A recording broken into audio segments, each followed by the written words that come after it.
tocar a un muerto era lo peor de lo peor. Por eso cuando Jesús tocó al hijo de la viuda de Naín, los discípulos le dijeron, no lo toques. Porque tocar a un muerto era lo peor que podía pasarle a un israelita. Dios había dado la ley del Levítico, todo eso pasó en todo ese año, les explicó tantas leyes, leyes de higiene, leyes ceremoniales, leyes morales, y vienen, y lo peor que podía hacer pasarle a un israelita era tocar a un muerto, era lo peor. Y miren lo que dice Dios. Versículo 6, por favor. Pero ocurrió que algunos estaban impuros a causa de un muerto y no pudieron celebrar la Pascua aquel día. Aquellos hombres se presentaron ese mismo día delante de Moisés y delante de Aarón y le dijeron, nosotros estamos impuros a causa de un muerto. ¿Por qué seremos impedidos de presentar ofrendas a su debido tiempo con los demás hijos de Israel? Y Moisés va y consulta a Dios. Entonces, versículo 9, entonces Jehová dijo a Moisés, habla a los hijos de Israel y diles, cualquiera de vosotros o de vuestros descendientes que esté impuro a causa de muerto o esté de viaje lejos, celebrará la Pascua de Jehová. Pregunto, ¿la Pascua es solo para los puros? ¿La Pascua es solo para los puros? Dice, no, dice Dios, el que esté impuro, que también celebre la Pascua. Que también lo haga, dice. Principalmente los impuros son los que estaban necesitando la Pascua. Le puedo hacer una pregunta. Recuerdan la primera Pascua, ¿verdad? El pueblo de Dios, el profeso, ¿verdad? Dentro de las casas. Los egipcios en sus casas. Podríamos decir que estaban los rebeldes y los no rebeldes. Podríamos decir que estaban los que eran rebeldes contra Dios y los que no eran rebeldes contra Dios. Quiero decirles que el que está pensando eso no ha leído bien la Biblia.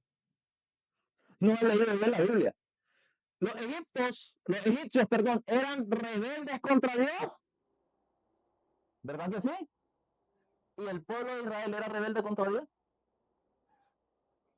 Inmediatamente que son sacados de Egipto, la rebeldía se manifestó una y otra y otra y otra vez. Pecadores los que estaban en unas casas y pecadores los que estaban en las otras casas. La diferencia no fue la calidad moral de quienes estaban en las casas egipcias o las casas israelitas. La diferencia la hizo la sangre del cordero. La sangre del cordero es la que hizo la diferencia. El ángel no entraba, no porque es que ahí vive uno que no peca, ahí vive uno que es santo, ahí vive uno que como obedece a Dios. No, el texto dice, y el ángel verá la sangre y pasará de lejos de esa casa. Así que, ¿cuál era la diferencia? ¿La vida impoluta o la sangre? Hermanos, yo no estoy diciendo que hay que pecar, no me vayan a malinterpretar. Pero lo que sí les estoy diciendo es que la clave es la sangre de Cristo. La sangre de Cristo. Si la sangre de Cristo, si la sangre del Cordero no hubiera sido derramada, si la sangre de Cristo no la haces tuya, de nada te va a servir que hoy tú decidas no volver a pecar. De nada.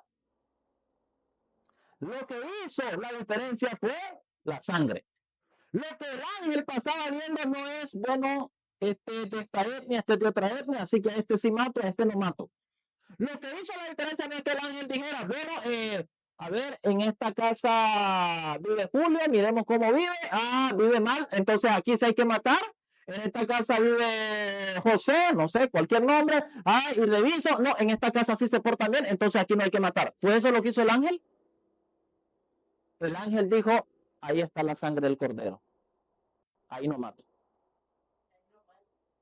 La sangre de Cristo Jesús, hermanos, es la diferencia. Y sigue diciendo el texto, siempre el número 9. Habla de los impuros y de los que estaban lejos. Y dice, versículo 14, y si habita con nosotros algún extranjero, ¿qué era un extranjero? Alguien que no era parte del pueblo de Dios. Y celebra la Pascua a Jehová conforme al rito de la Pascua y conforme a sus leyes la celebrará. Un mismo rito tendréis, tanto para el extranjero como para el natural de la tierra. ¿Hacía diferencia Dios para que alguien participara de la Pascua? Quiero decirle esto. El más grande anhelo de Dios con respecto a la Pascua y a la Cena del Señor es que todos participen de ella. Y dice, igual, no tiene que hacer un rito distinto y un rito distinto. Igual, lo mismo, si el extranjero, el que no es aún parte del pueblo de Dios, quiere participar de la Pascua, que participe de la misma forma como participa el que ya es pueblo de Dios. ¿Cómo se hacía alguien pueblo de Dios en esa época? ¿Recuerdan? En esa época, para hacerse parte del pueblo de Dios, la señal visible, ¿cuál era? La circuncisión.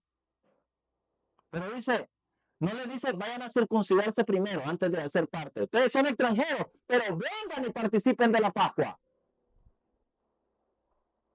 ¿Cuál es la señal ahora visible en la cual alguien pasa a ser parte del pueblo de Dios? Ya no es la circuncisión. ¿Ahora qué es? El bautismo. Tú no eres aún parte del pueblo de Dios, dice el Señor, aún eres extranjero. No importa. Si tú quieres participar de la Pascua, de la Cena del Señor, hazlo igualmente como los que ya han sido bautizados. No hay diferencia. El gran deseo de Dios es que todos participen de ella. Todos. El pueblo salió de ahí. Llegaron a la frontera de la tierra prometida y ustedes recuerdan lo que pasó. El pueblo tuvo miedo, no le creyó a Dios y dijo, no vamos a entrar. Y Dios puso un castigo interesante. El castigo fue, basta que toda esta generación pase. 40 años van a pasar y no van a entrar. Quiero decirles que ese castigo no era simplemente el castigo de no venir y entrar en la tierra prometida. Durante esos 40 años la Pascua no fue celebrada. Dios no permitió que se le celebrara Pascua. Porque Dios necesitaba ejemplificar a través de la Pascua los grandes objetivos que Cristo tiene para ti. Liberarte del pecado, ayudarte a obedecer, a restaurar aquel pacto roto por tu desobediencia y que entiendas que el día que estemos allá en la tierra prometida fue también por la sangre que el Cordero derramó. Por eso es de que Dios en su plan dijo 3 son las que se tienen que celebrar para que se ejemplifique lo que el Cordero Pascual quiere hacer en nosotros, sacarte de la vida de pecado, restaurar el pacto cuando lo quebrante y que entiendas que la entrada a la tierra prometida, al cielo nuevo y tierra nueva, depende de la sangre del Cordero.